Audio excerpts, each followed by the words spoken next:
নমস্কার দর্শক বন্ধুরা, এই ভিডিওতে একাধিক গুরুত্বপূর্ণ খবর আপনাদের সামনে তুলে ধরতে চলেছি।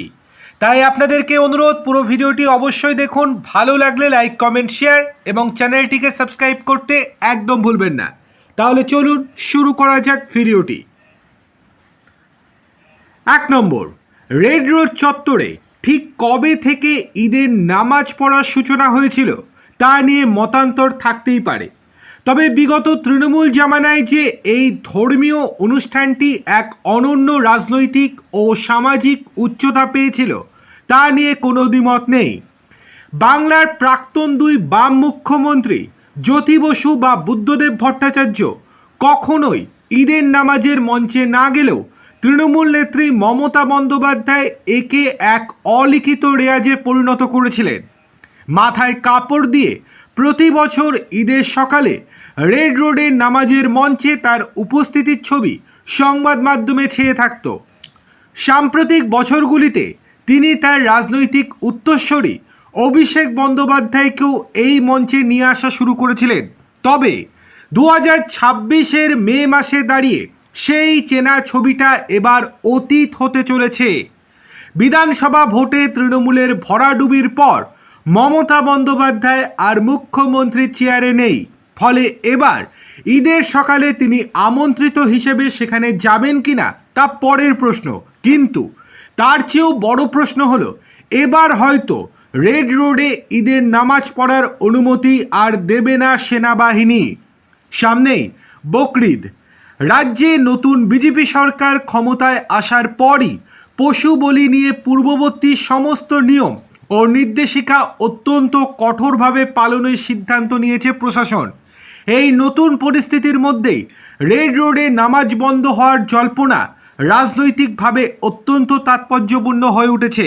সেনা সূত্রের দাবি, রাজ্য সরকারের বদলের পরই রাতারাতি এই সিদ্ধান্ত নেওয়া হচ্ছে, ব্যাপারটা মোটেও তেমন নয়। রেড রোডের সম্পূর্ণ নিয়ন্ত্রণ থাকে সেনাবাহিনীর হাতে।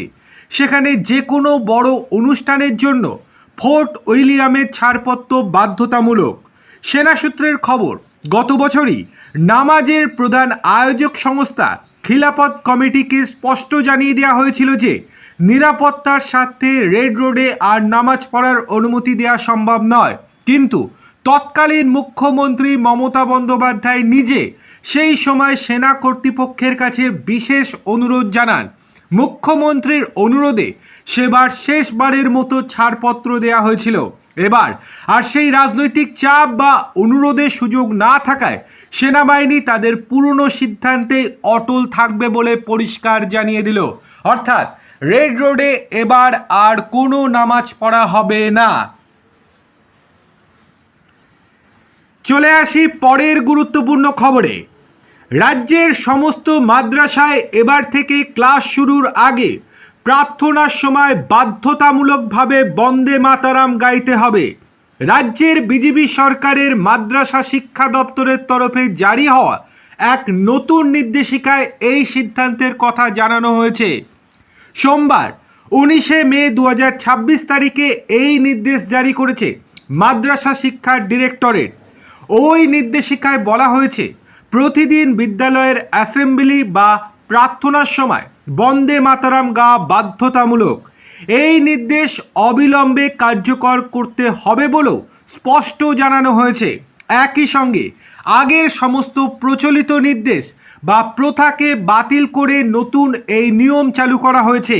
সরকারি সূত্রে জানা গিয়েছে, এই নির্দেশ সংশ্লিষ্ট কর্তৃপক্ষের অনুমোদন নিয়েই জারি করা হয়েছে। অর্থাৎ উচ্চ স্তরে প্রশাসনিক সম্মতি পাওয়ার পরেই সিদ্ধান্ত কার্যকর করা হয়েছে বলে দাবি শিক্ষা দপ্তরের। যে সমস্ত শিক্ষা প্রতিষ্ঠানে এই নিয়ম কার্যকর হবে তার মধ্যে রয়েছে সরকারি মডেল মাদ্রাসা অর্থাৎ ইংরাজি মাধ্যম, সরকারি অনুমোদিত এবং সাহায্যপ্রাপ্ত মাদ্রাসা, অনুমোদিত এমএসকে এবং এসএসকে এবং স্বীকৃত বেসরকারি মাদ্রাসা। শুভেন্দু অধিকারী বা শুভেন্দু সরকারের এই কঠোর পদক্ষেপকে কি আপনারা সমর্থন করছেন? অবশ্যই কমেন্ট করে আমাদেরকে জানান। চলে আসি 3 নম্বর গুরুত্বপূর্ণ খবরে। হয়তো আগামী লোকসভা ভোট লাগবে না, তার আগেই তৃণমূল দলটা উঠে যাবে। হ্যাঁ, আপনারা ঠিকই শুনছেন। এবার বড় পদক্ষেপ নিলেন রাজ্যের মুখ্যমন্ত্রী শুভেন্দু অধিকারী। সিবিআই ডিরেক্টর প্রবীণ সুদ মুখ্যমন্ত্রী শুভেন্দু অধিকারীর সঙ্গে বৈঠক করলেন নবান্নে।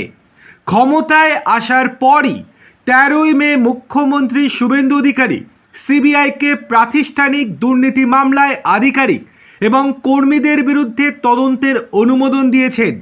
বিশেষ করে পুর নিয়োগ দুর্নীতি, শিক্ষক নিয়োগ দুর্নীতি এবং সমবায় দুর্নীতি নিয়ে তৎপর হয়েছে। এরপর বুধবার সিবিআই ডিরেক্টর প্রবীণ সুদের সঙ্গে সেই একই কারণে বৈঠক বলে মনে করছে প্রশাসনিক মহল।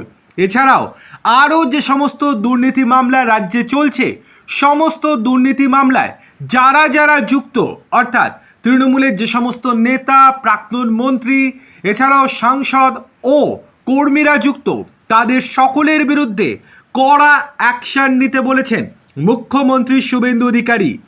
বিভিন্ন দুর্নীতি মামলায় আগেই সরব ছিল কেন্দ্রীয় এজেন্সি। নতুন সরকার ক্ষমতায় আসার পর তৎপর তারা। ইতিমধ্যেই পুর নিয়োগ দুর্নীতি মামলায় গ্রেপ্তার হয়েছেন সুজিত বসু। গত 11ই মে গ্রেপ্তার হয়েছেন তিনি। আর রথিন ঘোষের নাম তো আপনারা জানেনই, তাকেও জিজ্ঞাসাবাদের জন্য সমন পাঠিয়েছে ইডি। দেখার বিষয় তিনিও গ্রেপ্তার হবেন।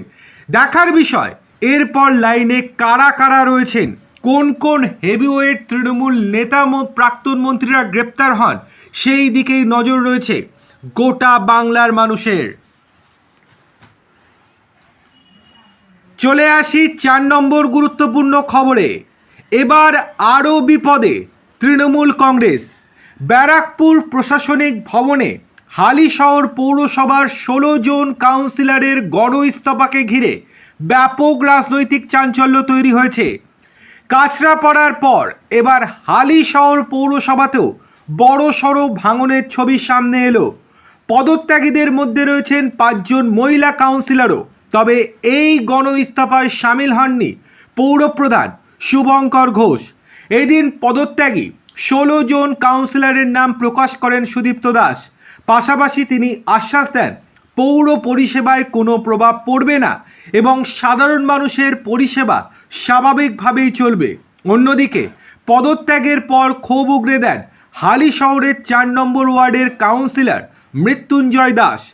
এই ঘটনা আগেও ঘটেছে। কলকাতা পুরসভার 9 নম্বর বড় চেয়ারপারসন পদ থেকে ইস্তফা দেন দেবলীনা বিশ্বাস। দলে ফোন করে বড় চেয়ারপারসনকে চাপ দেওয়ার অভিযোগ চেয়ারপারসন দেবলীনা বিশ্বাসের। দলের বিরুদ্ধে অভিযোগ তুলে পদত্যাগপত্র পাঠিয়েছেন তৃণমূলের বড় চেয়ারপারসন, যদিও কাউন্সিলর হিসেবে কাজ চালিয়ে যাওয়ার ইচ্ছা প্রকাশ করেছেন তিনি। অর্থাৎ ভোটে হেরে যাওয়ার পর তৃণমূলের মুষল পর্ব যে শুরু হয়ে গিয়েছে সেটা আর বলার অপেক্ষা রাখে না। যত দিন যাবে ততই একের পর এক গণ ইস্তফা সামনে আসতে শুরু করবে।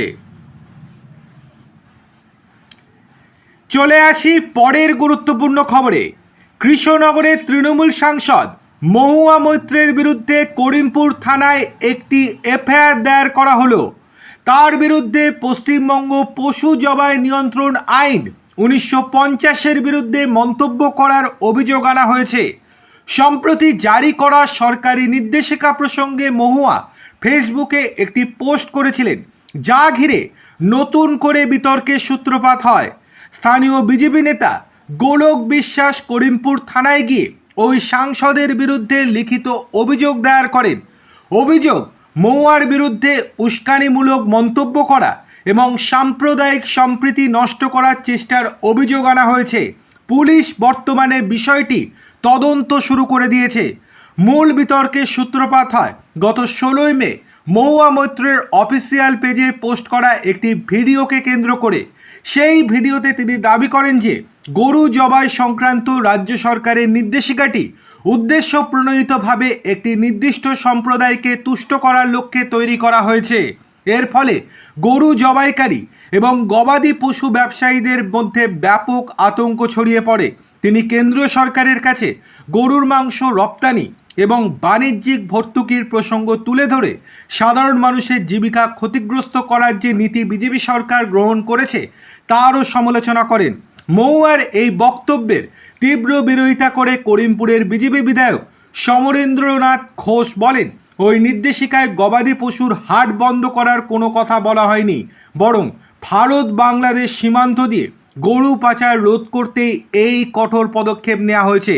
তিনি এও দাবি করেন, ওই সাংসদ পাচারকারীদের সহায়তা করছেন কিনা তা তদন্তের আওতায় আনা হোক।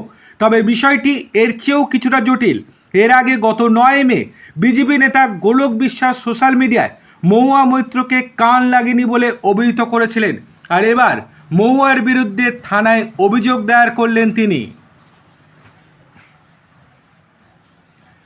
চলে আসি পরের গুরুত্বপূর্ণ এবং শেষ গুরুত্বপূর্ণ খবরে। সুপ্রিম কোর্টে মুখ পুড়ল তৃণমূল কংগ্রেসের। পশ্চিমবঙ্গে মাদ্রাসায় শিক্ষাকর্মী নিয়োগের বৈধতা নিয়ে প্রশ্ন তুলে দিল সুপ্রিম কোর্ট। বুধবার দেশের শীর্ষ আদালতে এই সংক্রান্ত বিষয়ে শুনানি ছিল, যাকে কেন্দ্র করে ক্ষোভ প্রকাশ করেন মহামান্য বিচারপতি দীপঙ্কর দত্ত এবং বিচারপতি অগাস্টিন জর্জ মাসিহার ডিভিশন বেঞ্চ। আদালতের তরফে শুনানি চলাকালীন বলা হয়, নির্বাচন প্রক্রিয়া বৈধ না হলে মাদ্রাসায় কোনো নিয়োগই সঠিক হওয়া সম্ভব নয়। গত 10 বছরে পশ্চিমবঙ্গের সরকারি চাকরিতে নিয়োগ নিয়ে ভয়াবহ অভিজ্ঞতা হয়েছে।